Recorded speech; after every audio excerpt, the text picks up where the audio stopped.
Donc, Louise Blum du réseau rural Grand Est. Donc, le réseau rural, c'est un instrument de promotion, de valorisation, de porter à connaissance des différentes thématiques qui intéressent les acteurs de la ruralité en Grand Est.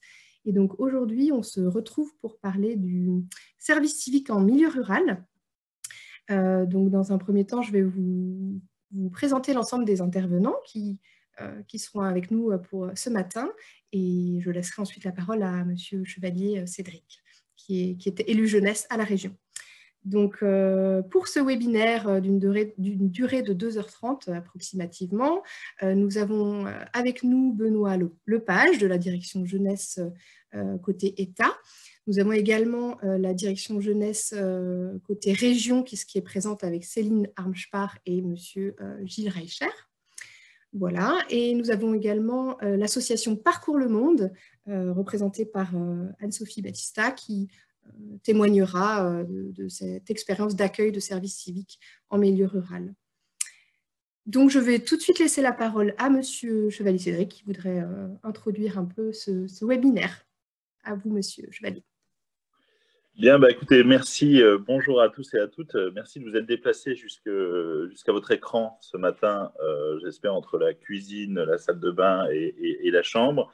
Vous dire que, bon, j'espère d'abord que tout le monde va bien, à titre personnel et autour de vous. C'est vrai qu'on va aborder un sujet qui tient particulièrement à cœur à la région, puisque dans sa stratégie jeunesse aujourd'hui, nous avons une stratégie jeunesse qui repose sur 4 axes, dont un concerne l'engagement des jeunes. À ce titre, on a souhaité promouvoir un dispositif qui a fait ses preuves en partenariat avec l'État autour du service civique. Pour autant, la région Grand Est a une spécificité, c'est qu'elle peut s'appuyer sur un certain nombre de pôles urbains relativement forts et elle a pour autant des territoires ruraux extrêmement forts. Et la stratégie jeunesse, c'est bien évidemment de s'adresser à tous les jeunes, quel que soit leur statut, dans une tranche d'âge des 15 à 29 ans, et de pouvoir leur faire bénéficier de l'ensemble des dispositifs. Et à ce titre, c'est vrai que le service civique en milieu rural est une initiative qui a été prise conjointement avec l'État et la région pour favoriser l'émergence de ce type de service civique sur ces territoires. On s'aperçoit que ce n'est pas si simple parce qu'il nous manque parfois les structures en tant que telles, mais c'est également aussi de trouver les jeunes susceptibles de pouvoir remplir ces missions. Pour autant, avec l'État, et vraiment je les remercie, puisque aujourd'hui, c'est 12 partenaires qui sont aujourd'hui aidés, sur lesquels financièrement la région et l'État interviennent. Nous souhaitons vraiment développer ce type de dispositif. On sait le bienfait, en tout cas, que ça apporte aux jeunes en règle générale, ce service, à partir du moment où la mission est bien établie, que l'ensemble des structures accompagnent parfaitement. C'est un vrai levier, c'est un vrai rebond pour cette jeunesse qui en a bien besoin. Et nous ne souhaitons pas, au travers de notre stratégie, que des territoires, il y ait des trous dans la raquette, et notamment les territoires ruraux. Voilà, donc je me réjouis de ce webinaire aujourd'hui avec l'ensemble des acteurs, des techniciens, parce qu'après, il va falloir mettre en application, parfois aussi tirer un certain nombre d'enseignements et de faire évoluer, parce que c'est ça aussi l'intérêt, c'est de ne pas rester toujours sur son schéma, c'est au travers des remontées, des retours, de pouvoir aussi faire évoluer le dispositif, en tout cas l'accompagnement tel que nous l'avons pu le faire avec l'État et la région, pour faire bénéficier notamment d'une aide à la mobilité, parce que c'était un élément important pour les jeunes, ce qui nous avait été remonté du terrain.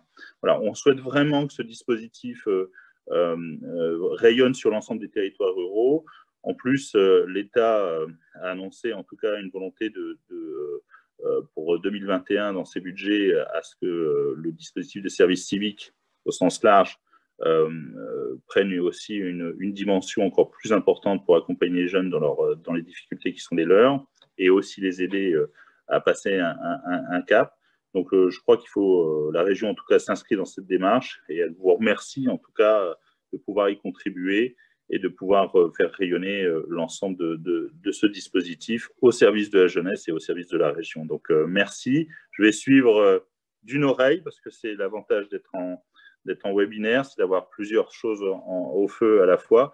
Mais je crois que c'est mon collègue Franck Leroy qui interviendra en fin de journée ou en fin de webinaire. Je crois qu'il devait intervenir sur le milieu rural avec les dispositifs. Donc voilà, c'est un vrai enjeu de territoire parce que la ruralité fait partie intégrante de cette grande région et c'est un enjeu stratégique pour ne pas avoir des territoires oubliés. Voilà, voilà en quelques mots. Donc, je vous souhaite une très, très bonne journée, enfin une matinée, pardon, 2h30 ce matin sur ce sujet et tout savoir sur le service civique en milieu rural pour mieux le déployer sur l'ensemble du territoire. Donc, merci. Merci beaucoup à vous pour cette intervention.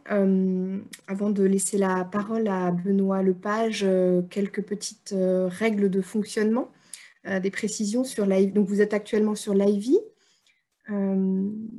Vous avez la possibilité, si vous le voulez, de chatter entre vous quand vous cliquez sur Networking. Par contre, l'ensemble des intervenants ne pourra pas voir vos questions à ce moment-là.